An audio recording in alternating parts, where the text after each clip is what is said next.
Halo teman-teman sekalian, perkenalkan saya Marini Miharjanti dari kelompok 3 Angkatan 6 Latsar CPNS 2021. Pada tugas kelompok kali ini, kami akan sharing mengenai benchmarking yang kami lakukan pada beberapa role model. Saya sendiri akan mengangkat role model perusahaan PT Jamu dan Farmasi Sido Muncul. Alasan saya memilih PT Sido Muncul adalah karena PT Sido Muncul merupakan salah satu perusahaan jamu yang membawa kearifan lokal produk jamu ke kancah internasional hingga dapat dikenal oleh dunia internasional. Perusahaan ini juga sudah ada sejak 1931 dan dapat bertahan hingga sekarang karena melakukan berbagai inovasi, memiliki kerja keras, bertanggung jawab, integritas, dan tentunya perusahaan yang menjunjung tinggi nasionalisme. Nilai-nilai aneka apa saja yang dapat diambil dari PT Jamu dan Farmasi Sido Muncul?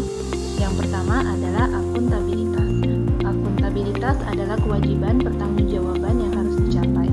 Perusahaan ini mengeluarkan laporan berkala setiap tahunnya yang dapat diakses oleh publik secara transparansi melalui website resmi perusahaan. Kedua adalah nasionalisme.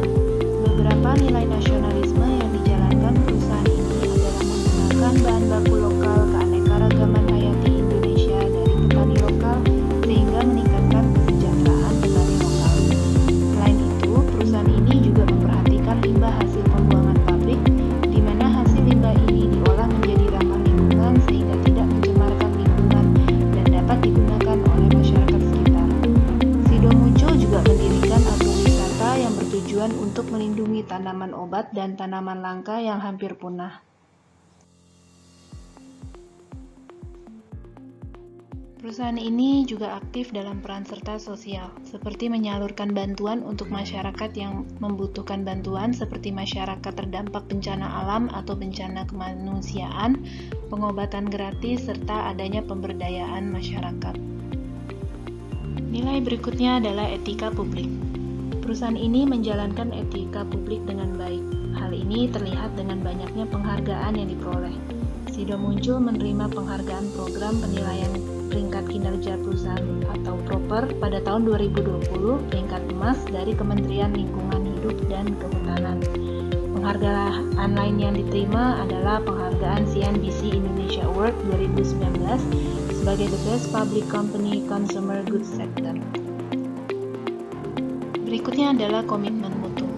Sido Muncul terus melakukan penelitian dalam ilmu pengetahuan dan teknologi dalam menjalankan proses-proses produksi dari setiap produk yang akan dijual. Lalu perusahaan ini juga terus berinovasi. Hal ini terlihat pada tahun 2020, perusahaan ini merilis 16 produk baru. Nilai yang terakhir adalah anti korupsi. Pada tanggal 21 Desember 2020, Sido Muncul menjadi anggota UN Global Compact melalui jaringan lokalnya Indonesia Global Compact Network, yang merupakan inisiatif keberlanjutan terbesar di dunia di bawah naungan PBB. Salah satu prinsip dari UN Global Compact adalah gerakan anti korupsi. Untuk selanjutnya, yuk kita dengarkan benchmarking kedua yang akan disampaikan oleh teman saya, Ida. Assalamualaikum warahmatullahi wabarakatuh. Perkenalkan, nama saya Ida Ayu Prastiwi. Pada kesempatan kali ini saya akan menjelaskan benchmarking online dengan role model RSUP Nasional Dr. Cipto Mangunkusumo. Selanjutnya berikut video mengenai profil RSUP Nasional Dr. Cipto Mangunkusumo.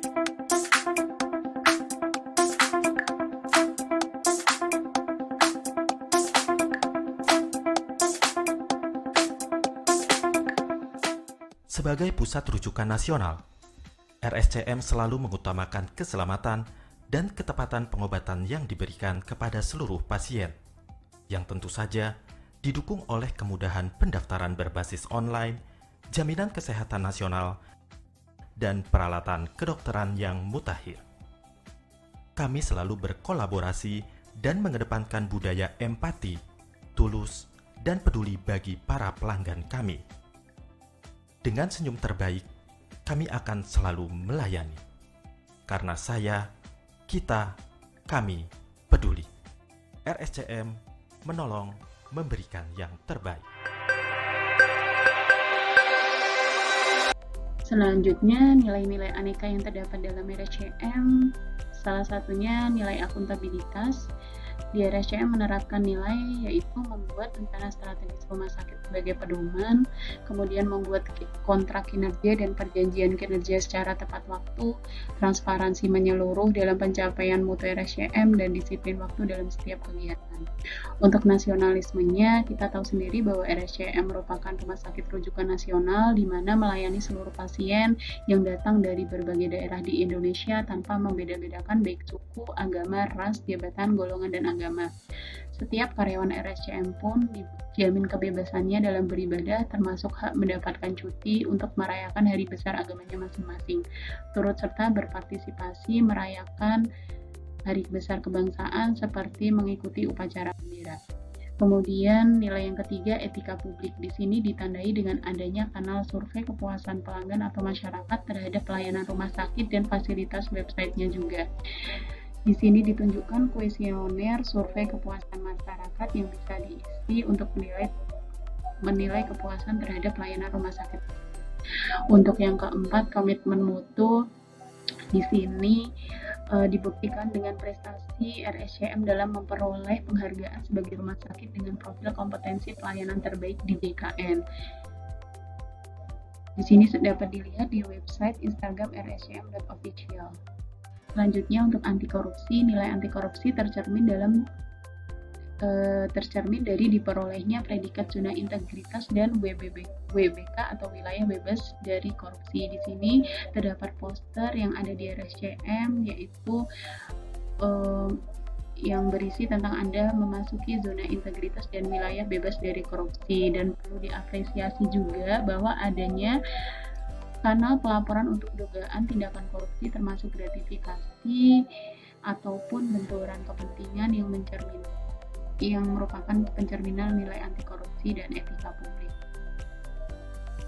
Nilai-nilai budaya RSCM yang memiliki kaitan erat dengan nilai dasar ASN yaitu aneka. Di sini RSCM mampu menunjukkan mutu dan kualitas pelayanan yang terbaik, terbukti dari penghargaannya sebagai akreditasi GCI pada April 2016 sampai April 2019, kemudian World Service Excellence Award, dan juga unit kerja yang sudah tersertifikasi oleh ISO. Sekian penjelasan benchmarking saya mengenai RSCM. Benchmarking selanjutnya akan disampaikan oleh teman saya, Dinda. Perkenalkan, saya Dinda Kusuma Harmini. Saat ini saya akan mempresentasikan salah satu profil Sri Kandi Teknologi Indonesia, yaitu Alamanda Shantika.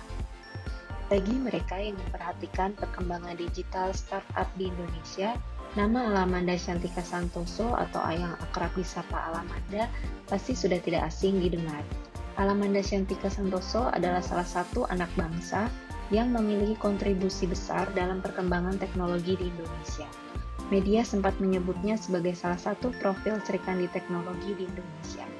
Alamanda Shantika Santoso lahir di Jakarta 12 Mei 1988. Usianya yang terbilang cukup muda tidak menyurutkan tekadnya untuk berkarya lebih bagi bangsanya. Berikut catatan perjalanan karirnya mulai dari tahun 2009 sampai 2015. Perjalanan karirnya di industri teknologi sudah cukup panjang.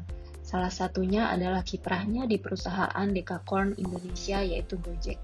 Saat itu, bersama Nadiem Makarim, Alamanda merintis Gojek dari nol hingga bisa menjadi salah satu digital startup paling besar di Indonesia. Rasa kepedulian dalam dirinya mulai terbangun saat bekerja bersama Nadiem. Ia mendapat perjalanan berharga, yaitu baginya berkarya bukan untuk memajukan diri semata, namun juga orang lain. Sebagai Vice President of Product, Alamanda lah yang bertanggung jawab penuh terhadap teknologi dan seluruh produk yang ada di aplikasi Gojek. Namun, saat Gojek sudah mulai stabil, dia justru memilih hengkang meninggalkan posisinya sebagai Vice President of Product dan fokus membangun ekosistem digital startup di Nusantara dengan membuka sekolah gratis Binar Academy. Melalui profil dari seorang Alamanda Shantika, kita dapat menjadikannya sebagai role model, khususnya bagi generasi muda saat ini. Di tengah perkembangan dunia digital saat ini, kita dituntut untuk memiliki daya saing agar bangsa Indonesia tidak menjadi bangsa yang tertinggal. Bila dikaitkan dengan nilai-nilai dasar Aneka, didapatkan nilai dasar Aneka yang menonjol dari seorang Amanda Shantika, yaitu pertama adalah akuntabilitas. Ia memiliki jiwa kepemimpinan. Terlihat dari perjalanan karirnya, dipercaya untuk menempati posisi kepemimpinan di beberapa perusahaan. Kepercayaan ini pastinya tak lepas dari sikap tanggung jawab yang dimilikinya dalam menjalani pekerjaannya. Selain itu, konsistensinya untuk terus berkiprah di dunia startup membawanya untuk semakin dekat menuju mimpi-mimpinya di bidang pendidikan. Yang kedua adalah nasionalisme. Ia membuktikan kecintaan dan baktinya pada tanah air dengan turut mencerdaskan kehidupan bangsa dengan berkontribusi mengejar ketertinggalan Indonesia dari negara lain melalui pendidikan di bidang teknologi. Selain itu, ia juga memiliki sikap rela berkorban, meninggalkan zona nyaman di puncak karirnya untuk membangun sekolah gratis dan mendedikasikan dirinya untuk pendidikan. Pada tahun 2019, ia juga pernah menjadi anggota tim kajian sumber daya manusia dan ekonomi Republik Indonesia. Yang ketiga adalah etika publik. Mengutip dari situs resminya, Binar Academy adalah perusahaan sosial yang mengubah masyarakat secara digital melalui pembelajaran dan kolaborasi. Startup rancangan Amanda Shantika ini menyediakan kelas programming untuk siapa saja dan solusi transformasi digital bagi perusahaan.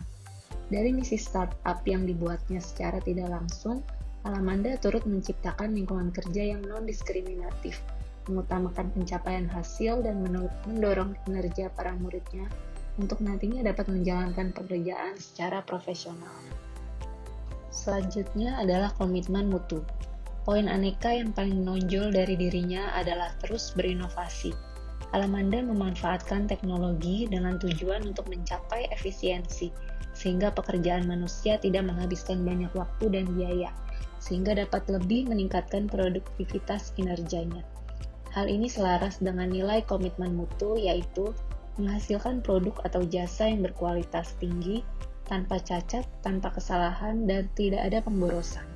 Menggunakan pendekatan ilmiah dan inovatif dalam pemecahan masalah dan pengambilan keputusan, melakukan upaya perbaikan secara berkelanjutan melalui berbagai cara, antara lain pendidikan, pelatihan, pengembangan ide kreatif, kolaborasi, dan benchmark. Yang terakhir adalah poin anti korupsi. Kesulitan ekonomi yang pernah dialaminya membuat Amanda terbiasa dengan gaya hidup sederhana, bahkan saat semua yang dia butuhkan sudah tersedia. Kerja kerasnya juga tergambar dari tekadnya keluar dari zona nyaman sebagai Vice President of Product Gojek untuk mengejar impiannya masuk ke dunia pendidikan. Walaupun pada saat itu ia belum menentukan kemana langkah selanjutnya. Ia juga merupakan sosok yang tidak hanya mementingkan karir pribadi. Amanda mengorbankan dirinya untuk kepentingan warga Indonesia yang kurang mampu namun memiliki potensi di bidang teknologi. Selain dari sikapnya yang mandiri dan berani mengambil keputusan, ia berharap Binar Academy tidak hanya mencetak lulusan yang mementingkan intelektual saja, namun juga memiliki hati dan kepedulian sosial bagi lingkungannya. Terima kasih. Setelah mendengarkan 3 benchmarking yang dapat kita jadikan role model, ternyata nilai-nilai Aneka banyak kita temukan di sekitar kita. Mari kita jadikan Aneka bagian dari diri kita, bukan hanya sebagai kewajiban. Dengan memiliki nilai Aneka, semoga kita dapat mewujudkan SDM unggul Indonesia maju.